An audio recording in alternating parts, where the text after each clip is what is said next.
जय श्री राम दोस्तों। आज के वीडियो में हम क्लाउड कंप्यूटिंग के चैप्टर को अच्छे तरीके से समझेंगे और क्विक अंदाज में पढ़ेंगे। दोस्तों देखिए, हमारे वीडियो में आपको लंबी थ्योरी हम नहीं पढ़ाते। आप थ्योरी कहीं और से पढ़ सकते हैं। अगर आप उसके क्वेश्चन को मतलब मॉक टेस्ट टाइप में देखना चाहते हैं तो आप हमारे चैनल में हमारे वीडियो के माध्यम से आप क्लाउड कंप्यूटिंग के चैप्टर की थ्योरी पढ़ें और यहाँ आकर आप उसके क्वेश्चन सेट को देखें, जिससे कंप्यूटर के एग्ज़ाम में क्लाउड कंप्यूटिंग में आप अच्छे नंबर प्राप्त कर सकते हैं। तो चलिए दोस्तों, बिना किसी देरी के वीडियो शुरू करते हैं। और वीडियो अच्छी लगी तो वीडियो को लाइक करें, कमेंट करें और चैनल को सब्सक्राइब करना ना भूलें। दोस्तों, ये हमारे करीब 85 क्वेश्चन हैं, जिसको हम क्विक अंदाज में पढ़ेंगे। तो पहला हमारा क्वेश्चन है दोस्तों, क्लाउड कंप्यूटिंग एक प्रकार का स्टोरेज है। ये पूछा है क्लाउड कंप्यूटिंग किस प्रकार का स्टोरेज है, तो क्लाउड कंप्यूटिंग पोर्टेबल स्टोरेज है।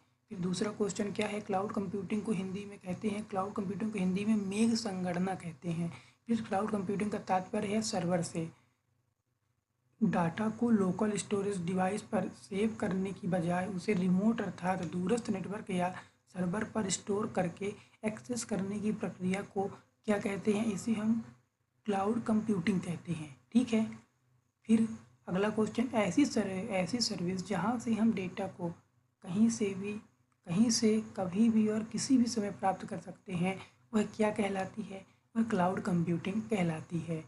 ठीक है। अगला क्वेश्चन, क्लाउड कंप्यूटिंग के डेटा को एक्सेस किया जा सकता है। तो क्लाउड कंप्यूटिंग में जो डेटा रहता है उसको हम कहाँ कहाँ से एक्सेस कर सकते हैं, तो जैसे हो गया मोबाइल हो गया, नेटवर्क हो गया, पीसी हो गया, डाटाबेस हो गया, सर्वर हो गया और नोटबुक हो गया। ठीक है। फिर अगला क्वेश्चन, क्लाउड कंप्यूटिंग प्लेटफॉर्म है। तो क्लाउड कंप्यूटिंग के कौन कौन से प्लेटफॉर्म है दोस्तों, देखिए ये आपको सामने आ गए हैं, अलीबाबा, अमेजोन, सर्वर, गूगल, बहुत सारे। तो इसको आप देख सकते हैं और इसको नोट कर सकते हैं। दोस्तों, मैंने ये जो आपको ये दिख रहा है सामने जो क्वेश्चन है, मैं थ्योरी को ही क्वेश्चन में कन्वर्ट कर दिया हूँ। जब आप थ्योरी पढ़ेंगे क्लाउड कंप्यूटिंग की, तब आपको ये, जब ये आप क्वेश्चन देखेंगे तो आपको समझ में आएगा ये थ्योरी ही है, इसको मैंने क्वेश्चन में कन्वर्ट कर दिया है। ठीक है दोस्तों, चलिए देखते हैं टॉप 5 क्लाउड कंप्यूटिंग प्रोवाइडर कौन कौन से हैं। तो इसको आप देख लीजिएगा, अमेजॉन वेब सर्वर हो गया, एज्यूरा एमएस हो गया, डिजिटल ओशियन हो गया, अलीबाबा हो गया और गूगल क्लाउड हो गया। ठीक है।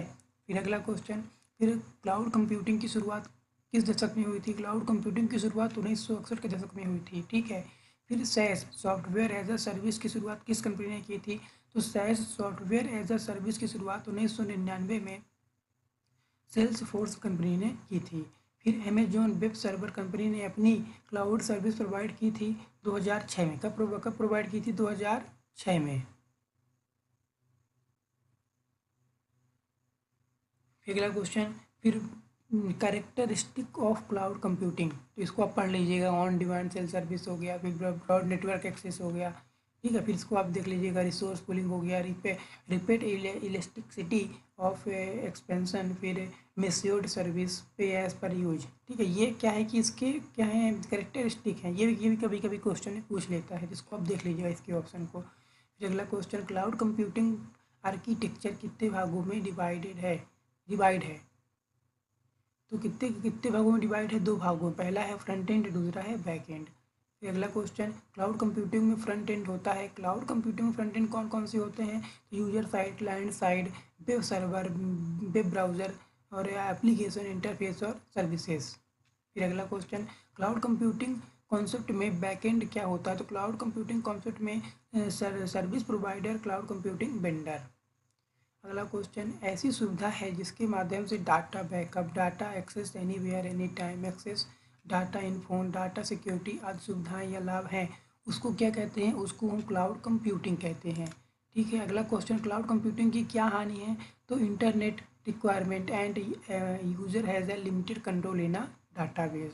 फिर अगला क्वेश्चन, इंस्टाग्राम के फ़ोटो, वीडियोज़ या रील्स आदि कहाँ स्टोर होते हैं, तो इंस्टाग्राम के फ़ोटो, वीडियो, रील्स आदि क्लाउड में स्टोर रहते हैं। ठीक है। क्लाउड कंप्यूटिंग के लाभ क्या क्या हैं, तो आप देख लीजिएगा। एडवांटेज यहाँ पे लिखा हुआ, डाटा सिक्योरिटी, अनलिमिटेड स्टोरेज। देखिए इसमें थोड़ा बहुत समय लग जाएगा दोस्तों, इसे पढ़ने लगूंगा, तो इसीलिए मैं ये आपको देखने के लिए छोड़ रहा हूँ। तो उसको आप देख लीजिएगा कि क्लाउड कंप्यूटिंग के लाभ क्या है। एडवांटेज यहाँ लिखा हुआ है, data security, unlimited storage, capacity. और फिर यहाँ पे डिसएडवांटेज दिया हुआ है। क्या दिया हुआ है, डिसएडवांटेज, टेक्निकल आउटेजेस हो गया, फिर सिक्योरिटी इशू हो गया और लिमिटेड कंट्रोल हो गया। ठीक है। तो इसको आप अपने से नोट्स जरूर बनाइएगा दोस्तों, क्योंकि ये आप जब क्लाउड कंप्यूटिंग की थ्योरी पढ़ेंगे तब आपको ये समझ में आएगा कि ये क्वेश्चन पूरी थ्योरी से ही बनाए गए हैं। ठीक है, और ये मैं आपको दोस्तों सिर्फ पढ़ाने के उद्देश्य से मैं आपको दे रहा हूँ। चलिए अगला क्वेश्चन देखिए, क्लाउड कंप्यूटिंग के कितने प्रकार हैं? क्लाउड कंप्यूटिंग के दो प्रकार हैं, on the basis of deployment और on the basis of services. फिर on the basis of deployment के आधार पर क्लाउड कंप्यूटिंग कितने प्रकार होते हैं? तो on the basis of deployment के आधार पर क्लाउड कंप्यूटिंग के 4 प्रकार होते हैं, हाइब्रिड, प्राइवेट, पब्लिक और कम्युनिटी। अगला question, on the basis of services के आधार पर क्लाउड कंप्यूटिंग के प्रकार कितने प्रकार होते हैं, या सर्विस मॉडल के आधार पर क्लाउड कंप्यूटिंग के प्रकार होते हैं? देखिए मेरे दोनों क्वेश्चन बहुत बड़े, ये 2 क्वेश्चन थे जिसको मैंने एक ही क्वेश्चन में इनबिल्ट कर दिया। कैसे? On the basis of services के आधार पर क्लाउड कंप्यूटिंग के कितने प्रकार होते हैं, या सर्विस मॉडल के आधार पर क्लाउड कंप्यूटिंग के कितने प्रकार होते हैं? तो 3 प्रकार होते हैं। कौन कौन से? पहला हो गया एस हो गया, पैस हो गया और सैस हो गया।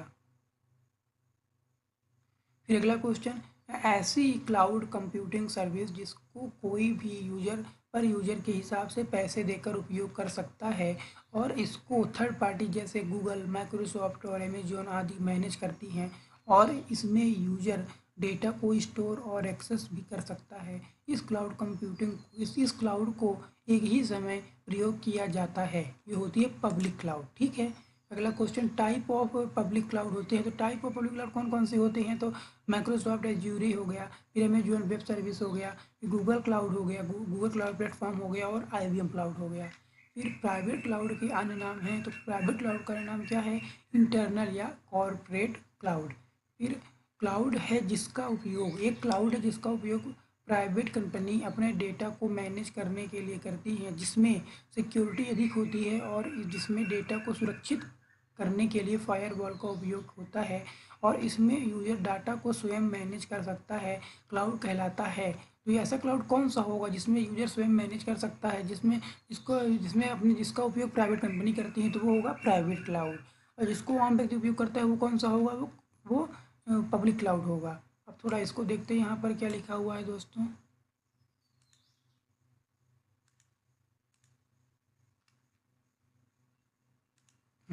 B2C B2C में किस क्लाउड कंप्यूटिंग का उपयोग होता है? तो B2C में प्राइवेट क्लाउड का उपयोग होता है। फिर हाइब्रिड क्लाउड मिलकर बना होता है, हाइब्रिड क्लाउड पब्लिक और प्राइवेट क्लाउड से मिलकर बना होता है हाइब्रिड क्लाउड। ठीक है, हाइब्रिड क्लाउड का नाम होता है हेट्रोजीनियस क्लाउड। फिर ऐसा क्लाउड जो पब्लिक और प्राइवेट क्लाउड को सेवाएं प्रदान करता है कहलाता है हाइब्रिड क्लाउड। फिर हाइब्रिड क्लाउड प्लेटफॉर्म के एग्जांपल कौन कौन से हैं? देखिए आपको ये हाइब्रिड क्लाउड प्लेटफॉर्म के एग्जांपल मिल जाएंगे, इसको आप नोट कर लीजिएगा। AWS है, फिर एज्यूरे है, फिर एज्यूरे VMware सॉल्यूशन। ठीक है, फिर अगला क्वेश्चन, कम्युनिटी क्लाउड एक प्रकार का सिस्टम है। कम्युनिटी क्लाउड एक प्रकार का डिस्ट्रीब्यूटेड सिस्टम है। फिर क्लाउड के डेटा को एक से अधिक कंपनी ऑर्गेनाइजेशन मैनेज कर सकती हैं। क्या कर सकती हैं? मैनेज कर सकती हैं,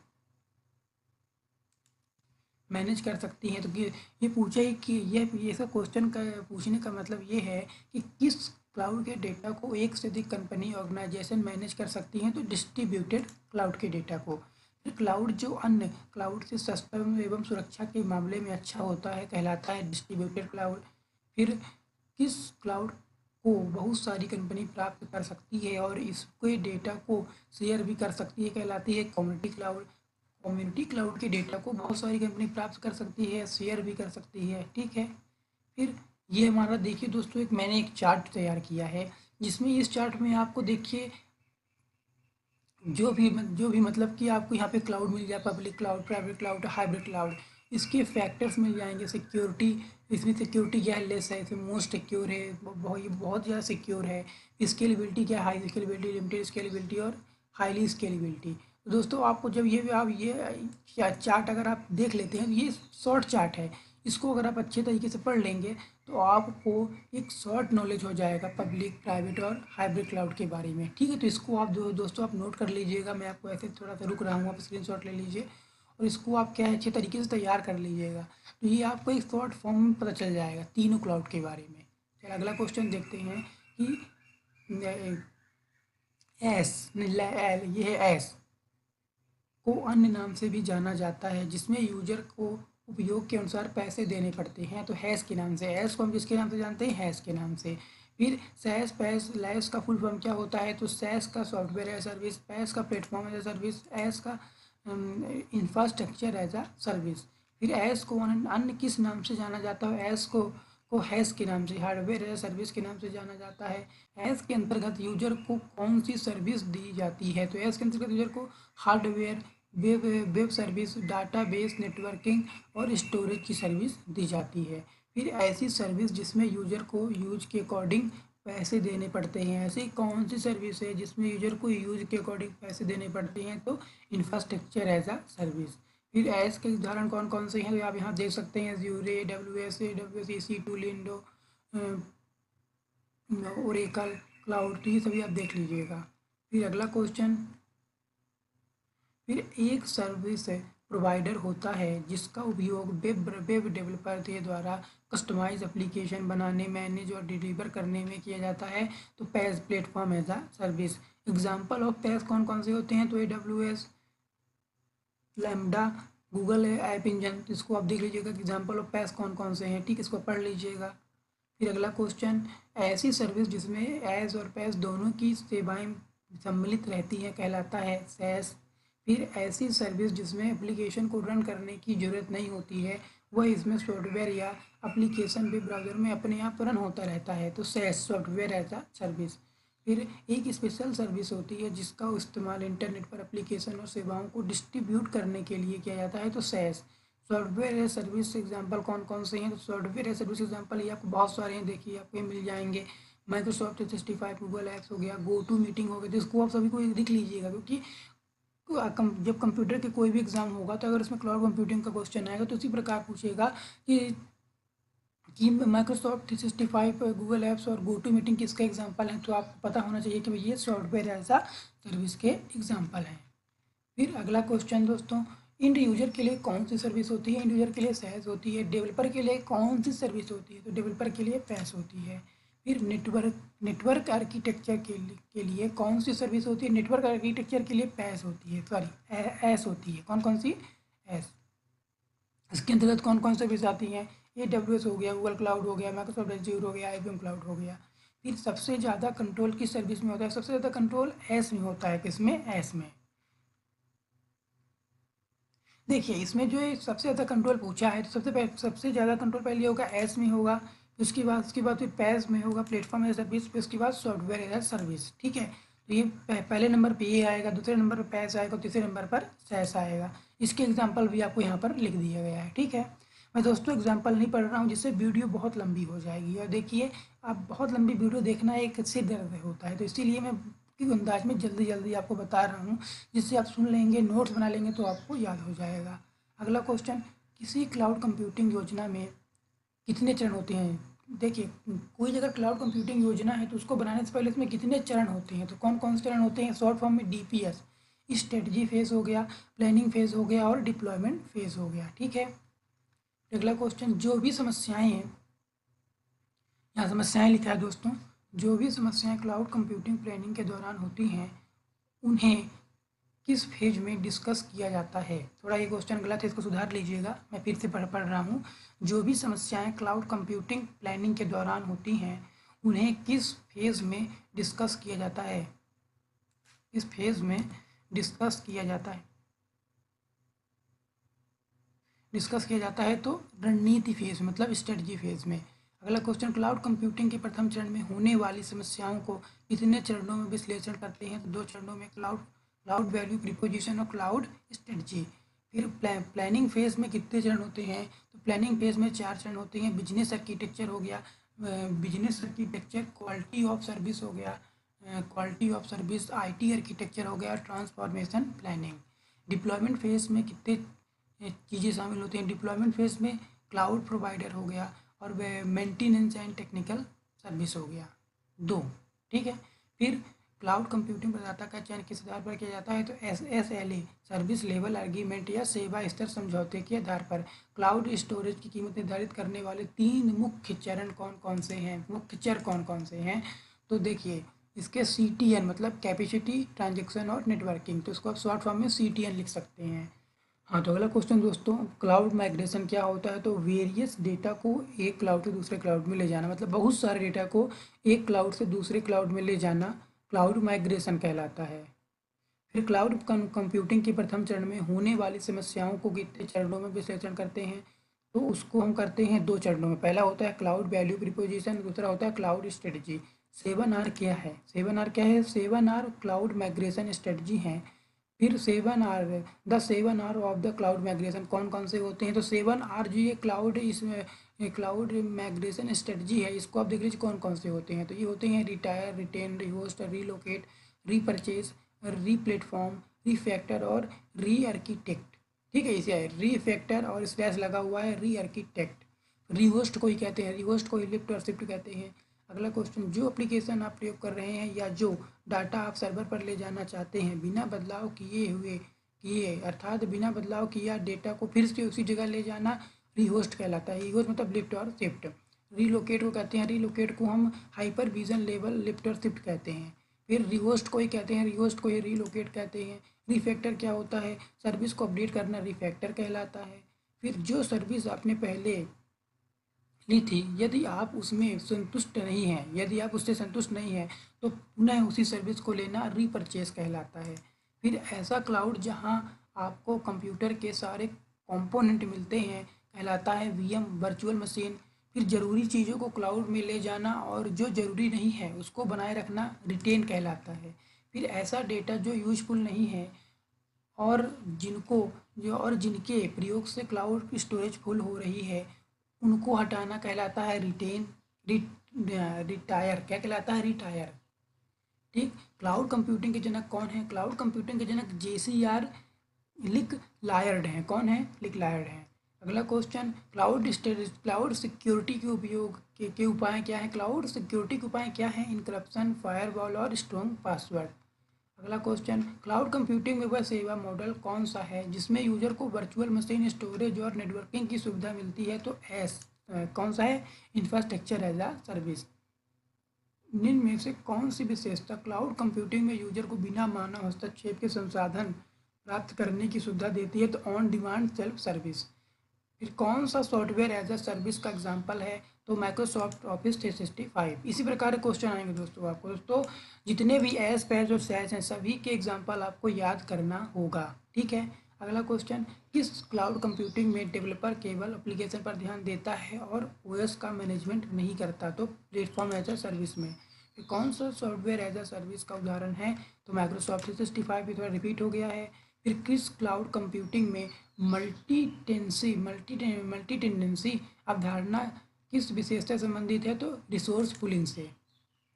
फिर रिपीट इलेस्टिसिटी का मुख्य उद्देश्य क्या है? तो रिपीट इलेस्टिसिटी का उद्देश्य क्या है? संसाधनों को आवश्यकता अनुसार बढ़ाना और घटाना। फिर कौन सा कथन सैस के लिए सही है? सॉफ्टवेयर इंटरनेट के माध्यम से उपलब्ध होता है। फिर क्लाउड कंप्यूटिंग में संसाधनों के उपयोग के अनुसार भुगतान करने की प्रणाली को क्या कहते हैं? तो मेच्योर्ड सर्विस कहते हैं। फिर रिसोर्स पुलिंग को और क्या कहा जाता है? रिसोर्स पुलिंग को मल्टी टेंडेंसी कहते हैं या मल्टी टेंसी कहते हैं। ठीक है। फिर वह है सेवा जिसमें पूरा सॉफ्टवेयर इंटरनेट पर उपलब्ध होता है और यूजर उसे केवल उपयोग कर सकता है कहलाता है सॉफ्टवेयर एज सर्विस। ऐसा क्लाउड जिसमें यूजर को एप्लीकेशन बनाने, टेस्ट करने के लिए पूरा प्लेटफॉर्म देता है तथा इसमें hardware operating system development tool पहले से ही मौजूद होते हैं, इसमें यूजर केवल एप्लीकेशन बना सकता है कहलाता है प्लेटफॉर्म एज अ सर्विस। फिर लास्ट क्वेश्चन दोस्तों इस सीरीज़ का, क्लाउड का सबसे बुनियादी स्तर है जिसमें यूजर को virtual hardware, service, storage, networking, internet के माध्यम से उपलब्ध कराया जाता है। क्या उपलब्ध कराया जाता है? उसे क्या कहते हैं? उसे हम कहते हैं इंफ्रास्ट्रक्चर एज अ सर्विस। तो दोस्तों आज की हमने सीरीज़ में करीब क्लाउड कंप्यूटिंग के 85 क्वेश्चन को देखा है। और दोस्तों जब भी आप क्लाउड कंप्यूटिंग पढ़ेंगे तो मैं श्योर हूँ कि आपको ये पूरी थ्योरी ही है। मैंने थ्योरी से क्वेश्चन बना दिया है। अब इसको मैं आशा करता हूँ दोस्तों आप इसे पूरी तरीके से पूरा वीडियो देखें, अच्छे तरीके से समझें और जहाँ भी समझ में ना आए दोस्तों आप मुझे कमेंट में बताएं। फिर से मैं इसकी एक और सीरीज़ लेकर आऊँगा। सभी को मेरा दोस्तों उद्देश्य यही है कि मैं जो भी पढ़ाऊँ तो आपको पूरा मतलब एक या 2 वीडियो में पूरा कंप्लीट कर दूँ, तो आपको यूट्यूब में कहीं दोबारा भटकना ना पड़े। आप एक वीडियो देखिए और संतुष्ट हो जाएँ। तो दोस्तों अगर आपको वीडियो अच्छी लगी तो वीडियो को लाइक करें, कमेंट करें और चैनल को सब्सक्राइब करना ना भूलें। जय श्री राम।